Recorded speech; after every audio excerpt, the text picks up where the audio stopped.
انا بكره التصوير يا عبد الله. احنا غلابه، دي اشاعات مغرضه، كله جميل. حد جرب الحزام ده، ضربه تحت الحزام ده. ناس كتير من الناس بتسال وتيجي تقول ازاي سعر العمليه كذا والدكتور الفلاني بيقول سعر العمليه كذا. انا بس بيبقى اجابتي ليهم اجابه مختلفه شويه، وانا شايف ان هي دي الاجابه الصح والاجابه المنطقيه.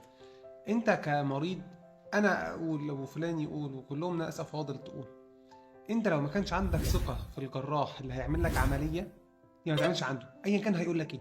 صاب بسيط جدا. العيان، وانا بقول العيان كلهم كده، انا بقول للعيان لو انت ما عندكش ثقه في الجراح اللي هتعمل عنده العمليه، واثق فيه مستريح له وحاسس ان هو شخص امين هيقدر يديك احسن حاجه ممكنه، ما تعملش عنده العمليه وات ايفر سعره.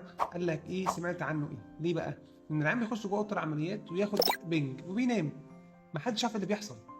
فكل الموضوع بيعتمد على امانه الجراح وان هو بيحاول يتقي ربنا في العيان بتاعه والكلام ده كله. ما دون ذلك مش هتعرف اي حاجه، عشان بس نكون صراحه ومن الاخر. طيب، العيان المفروض ما تسترخصش في نفسك طبعا. الدنيا كلها بتغلى، الاسعار كلها بتغلى، مش منطقي يبقى في اسعار قليله الا لو المستهلكات قليله. لازم تبقى عارف ان انت يعني حسب ما سعر العمليه حسب ما المستهلكات اللي هتستخدمها. مش بدو في. والموضوع برضو مش ريليتد قوي برضو، يعني عشان برضو ياما شفنا ناس للاسف يعني اسعارهم عاليه جدا وبتستخدم حاجات سيئه جدا، وبنفهم العيان بتاعه انه بيستخدم احسن حاجه في الدنيا. ده شفناه وانا شفته شخصيا بعيني. الحمد لله نسبه قليله جدا لا تتخطى الواحد او 2% بس موجود. باقي الناس بتحاول تعمل اللي عليها. فالشاهد من الموضوع عشان بس الناس ما تخشش في الدايلما ده نفق لو دخلناه مش هنعرف نخرج منه. لازم تبقى عندك ثقه في الجراح اللي هتعمل معاه، واثق انه عنده امانه وعنده ضمير وان هو هيعمل لك احسن حاجه ممكنه وات ايفر هو هيقول ايه. دي نقطة مهمة ملهاش حل تاني.